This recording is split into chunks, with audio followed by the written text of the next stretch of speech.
Hi friends, today we are going to solve the exercise problem number 4, page number 163. 163. In last audio lecture, we have discussed about the adjustment in this problem, which is the capital account should be adjusted into new profit sharing ratio. And in that video lecture, we have find the old partners the capital balance. The old partners capital balance according to new profit sharing ratio. Today we are going to solve, or today we are going to maintain the profit and loss adjustment account, partners capital account, and the new firm balance sheet after the addition of a new partner who is the Shubham. When we are going to solve the problem related to admission of a partner, firstly we have to transfer the given balance sheet, the given balances of in the balance sheet on the particular adhering account or the balance sheet.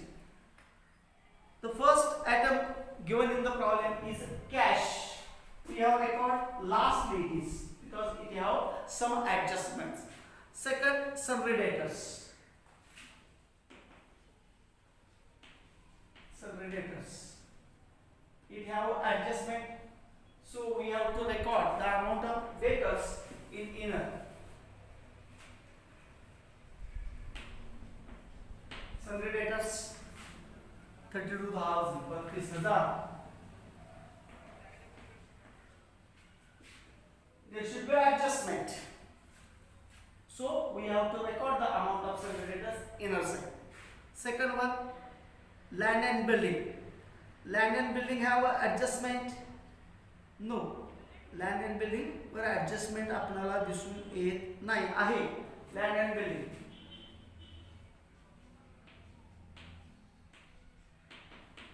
Land and building वरती adjustment आहे. Land and बिल्डिंगची amount आहे 16,000. तेही येणार आलं. Land and building also recorded on the other side. Stock, it have also adjustment. Stock, it is also recorded in a side 20,000.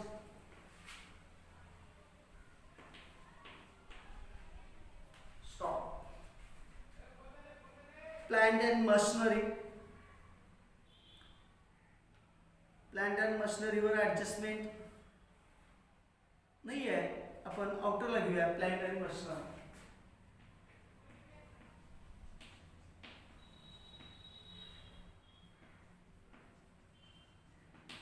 Plant and machinery वर कोणत्या प्रकारची adjustment असलेली दिसून येत नाही आहे. त्यामुळे प्लांट अँड मशिनरीचा बॅलन्स आपण आउटरला घेऊया 30,000.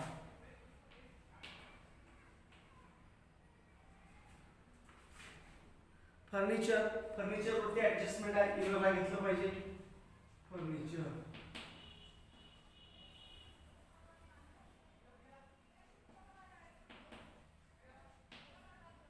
फर्निचर वरती ॲडजस्टमेंट आहे, ते सुद्धा आपल्याला इनरला घेतलं पाहिजे. फर्निचरची व्हॅल्यू 11,000. आणि आता घेऊया आपण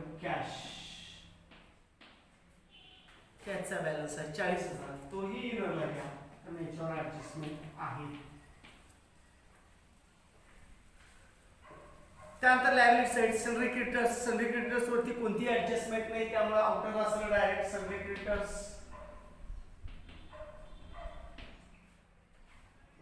सनरी क्रेडिटर्स आहे 40,000 आउटरला.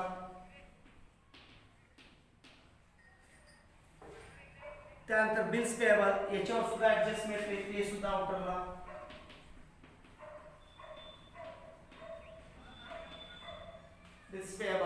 बिल्स पेएबल आहे किती 10,000. त्यानंतर बँक ओव्हरड्राफ्ट दिलेला आहे EOD, bank overdraft in short मध्ये मी लिहिलेला आहे. Bank overdraft 11,000. त्यानंतर बॅलन्सेस दिलेत कॅपिटल अकाउंटचे. कॅपिटल अकाउंटचे बॅलन्स ते कॅपिटल अकाउंटवर घेतले पाहिजे. लायबिलिटीला आहेत म्हणजे त्याचे बॅलन्स क्रेडिटला आहेत म्हणून क्रेडिटला. By balance brought down. पहिला पार्टनर आपला दीप आहे, दीपचं दिलंय 60,000. दुसरा पार्टनर आपला आहे करण, करणचा आहे 20,000.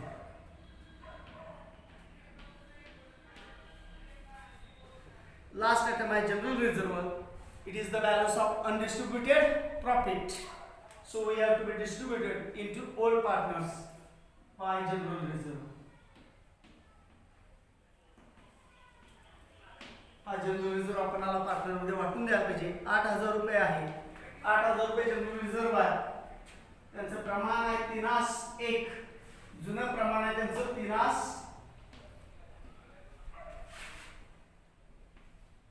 प्रमाण आहे. म्हणजे त्याची बेरीज झाली 4. 4 × 4 4 दोन्ही 8. 2,000 रुपये झाले.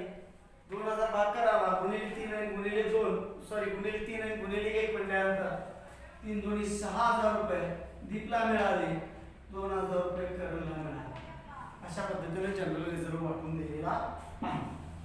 ज्यावेळी आपण ऍडमिशनचा प्रॉब्लेम सोडवला त्यावेळी सर्वप्रथम आपल्याला ज्या ज्या आयटमवर ऍडजस्टमेंट आहे ते आयटम बॅलन्स शीटला येणार असतील तर ते बॅलन्स शीटला घ्यायचे. जर पार्टनर्स कॅपिटल अकाउंटवर येणार असतील तर पार्टनर्स कॅपिटल अकाउंटवर घ्यायचे.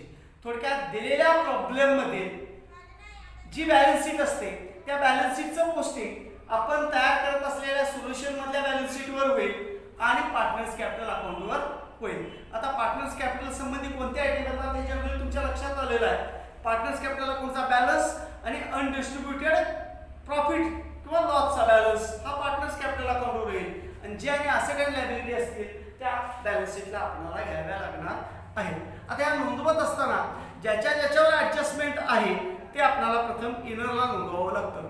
मग कशावर ऍडजस्टमेंट आहे कसं शोध करणार आपल्याला, तर जो प्रॉब्लेम तुम्ही सोडवणार आहात तो प्रॉब्लेम सर्वप्रथम नीट वाचा. ज्या आयटमवर ऍडजस्टमेंट आहे त्या आयटमला खुली करून ठेवा. म्हणजे कोणता आयटम आपल्याला इनरला घ्यायचा आणि कोणता आयटम आउटरला घ्यायचा हे लक्षात येऊ शकतं. आता ऍडजस्टमेंट काय आहेत पहा. They admitted Shubham into partnership firm on 1st April 2018. The term being that त्या शुभमला ऍडमिशन देत असताना त्यांनी काही टर्म्स घातलेले आहेत. कोणत्या टर्म्स आहेत. He shall have to bring ₹20,000 as his capital. Capital म्हणून 20,000 आणलं पाहिजे बाय कॅश. शुभमनं आणलं कॅपिटल. शुभमच्या कॉलमला 20,000 रुपये आपण नोंदवले. कॅश मध्ये लगेच ऍड झाला होता. कॅशचा बॅलन्स वाढला होता. शुभमने कॅपिटलचा आणलेला आहे म्हणून यस कॅपिटल 20,000 रुपये त्याने दिले. ओके झालं संपला विषय. ऍडजस्टमेंट म्हटल्यानंतर 2 पोस्टिंग व्हायला पाहिजेत. ते 2 पोस्टिंग केलेले आहेत. 20,000 as his capital for 1/5 share in future profits and 10,000 as his share of goodwill. Goodwill साठी तो 10,000 रुपये देणार आहे. आता ही गुडविल ओल्ड पार्टनरला वाटून दिली पाहिजे बाय गुडविल. 10,000 रुपये हे आपणाला शुभमनं आणलेले त्या दोन्ही पार्टनरना वाटून दिले पाहिजे. किती आहे ते वाटायचे 10,000 रुपये वाटायचे. प्रमाण काय आहे 3 भागिले 4. 4 × 4 4 दोन्ही 8 पहिले 2 4 25 2,500 रुपये आलं. आता या 2,500 गुणिले 3 आणि गुणिले 1 ज्याच्या त्याच्या प्रमाणाने आपण बोलायला पाहिजे. 3 0 0 3 5 15 5 4 1 3 2 6 7 7,500 या दीपला मिळाले आणि 2,500 त्या करणला मिळाले. गुडविल वाटून दिली. आता या गुडविलचे पण पैसे मिळालेले आहेत. ते मिळालेले पैसे कॅश मध्ये आपल्याला ऍड करायला पाहिजे. आपल्याला कॅश बॅलन्स आपला सॉरी वाढला. गुडविल किंवा यस शेअर ऑफ गुडविल 10,000 रुपये कॅश मध्ये आपले हे ऍड झालं. याचा शेअर गुडविलचा आपण 10,000 रुपये पण ऍड केलेला आहे. पहिली ऍडजस्टमेंट झाली. दुसरी provision for 5% doubtful debts to be created on sundry debtors. Debtors वरती 5% ऑलरेडी काढायचा प्लस RDD. आता 32,000च्या 10% 3200 येतं. त्याच्या 5% म्हणजे 1,600 रुपये झालं. 1,600 ने आपली डेटरची किंमत कमी होणार आहे. 1,600 ने आपल्या डेटरची किंमत कमी होणार आहे म्हणजे आपला लॉस झाला म्हणून प्रॉफिट अँड लॉस ऍडजस्टमेंट अकाउंटच्या डेबिटला 2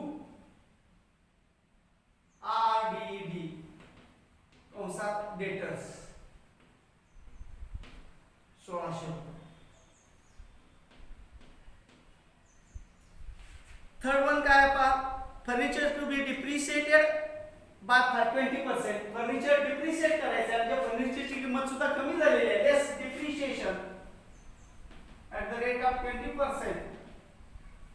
20% डिप्रिशिएशन आहे.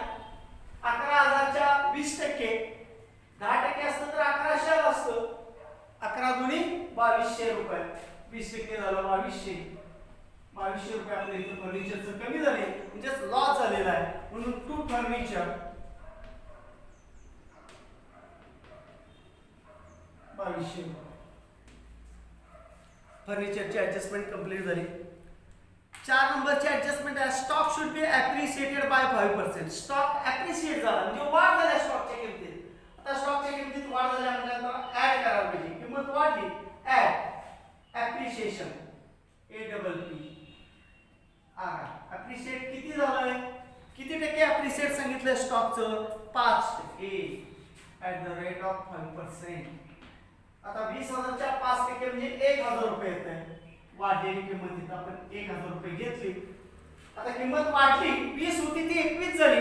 स्टॉकची किंमत वाढली म्हणजे आपला प्रॉफिट झाला. प्रॉफिट झाला म्हणून प्रॉफिट अँड लॉस ऍडजस्टमेंट अकाउंटच्या क्रेडिटला बाय स्टॉक 1,000. त्यानंतर पुढची ऍडजस्टमेंट काय building be appreciated by 20%. Building सुद्धा ॲप्रिशिएटेड झाली आहे. बिल्डिंग मध्ये पण add APP appreciation at the rate of 20%. 20%. 16,000च्या 20%, 10% 1600 आहे. 16,000च्या 20% 3200 रुपये येणार. 3,200 हे ऍड झाले. किंमत वाढली आपली प्रॉफिट झाला. By land and building. By land and building.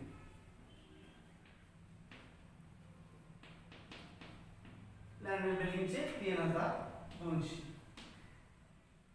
पुढे काय सांगितलंय पहा पुढची adjustment capital account of all partner to be adjusted into their new profit sharing ratio through cash account. या पार्टनरचे कॅपिटल अकाउंट्स आपणाला न्यू प्रॉफिट शेअरिंग रेशो मध्ये करायला सांगितलेलं आहे.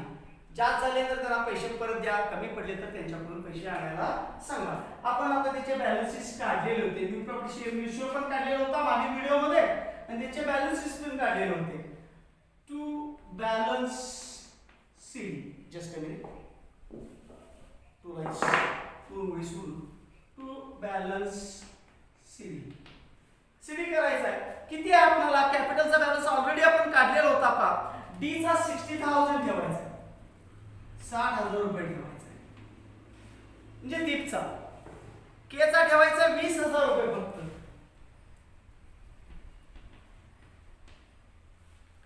आणि याचा तर ऑलरेडी 20,000च होता त्यांच्या नवीन प्रमाणानुसार. त्यांचं नवीन प्रमाण आलेलं होतं पहा 3:1 आणि त्यानुसार 3:1 प्रमाणात त्यांचं प्रॉफिट शेअरिंग रेशो आहे. त्यामुळे या प्रमाणात त्यांचं कॅपिटल असलं पाहिजे. पार्टनर्स कॅपिटल अकाउंट या बेरजा सुद्धा थोडेसे आपल्या चुकीचे होत आहेत. बघूया.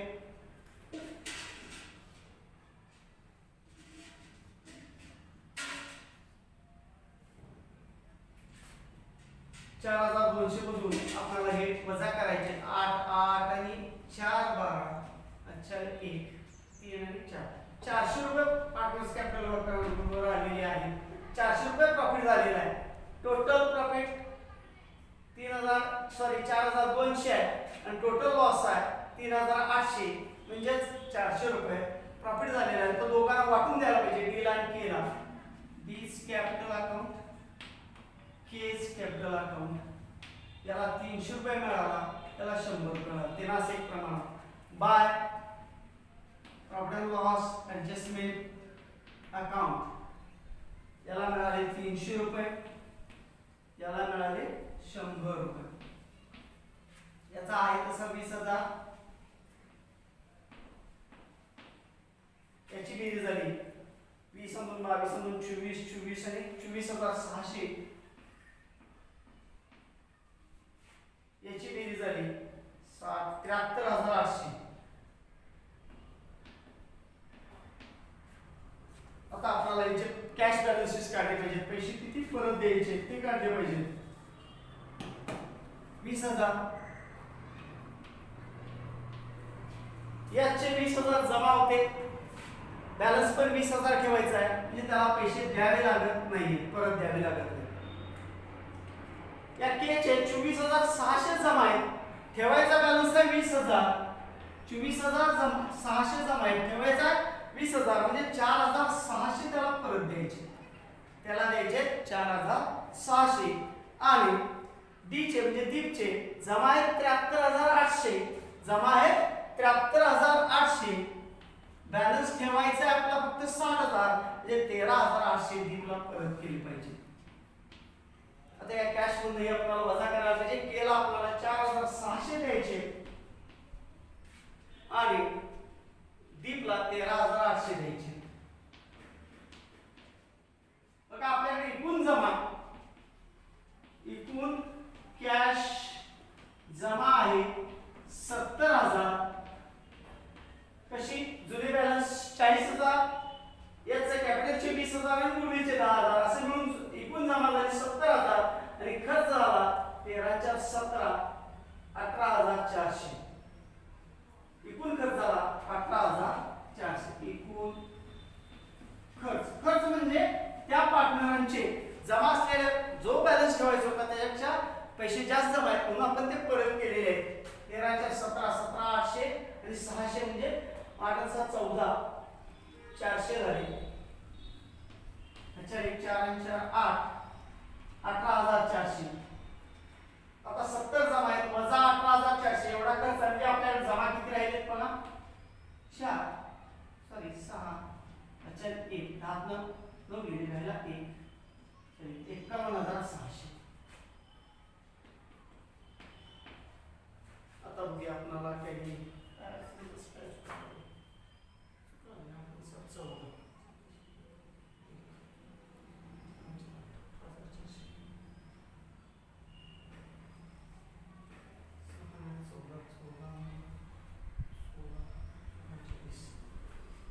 आता आपले दोन्ही सेटचे टोटल इक्वल आहे.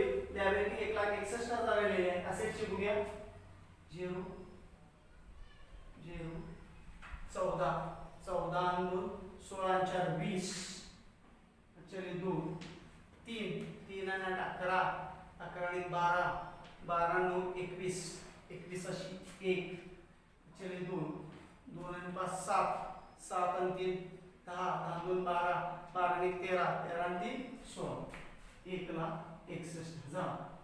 अशा पद्धतीने आपल्याला हा प्रॉब्लेम सोडवायला पाहिजे. मग अशी मला थोडासा क्रम चुकला होता. पहिल्यांदा profit loss adjustment account close करून घ्या, त्याचा आलेला बॅलन्स पार्टनर्स कॅपिटल अकाउंटवर ट्रान्सफर करा, त्यानंतर पार्टनर्स कॅपिटल अकाउंट क्लोज करून घ्या, त्यानंतर बॅलन्स शीट क्लोज करा. या प्रॉब्लेमचं वैशिष्ट्य असं होतं, या प्रॉब्लेममध्ये आपल्याला पार्टनर्स कॅपिटल अकाउंट ठेवल्यानंतर जो बॅलन्स येणार होता त्याच्याऐवजी पार्टनर्स कॅपिटल अकाउंट ठेवण्यापूर्वी त्यांचा ओपनिंग बॅलन्स क्लोजिंग बॅलन्स आपल्याला शोधावा लागणार होता, तो आपण शोधलेला आहे. या ठिकाणी आज आपण थांबणार आहोत. उद्यापासून आपण एक नवीन टॉपिक सुरू करणार आहोत, यामधलाच तो म्हणजे रिटायरमेंट ऑफ पार्टनर. धन्यवाद.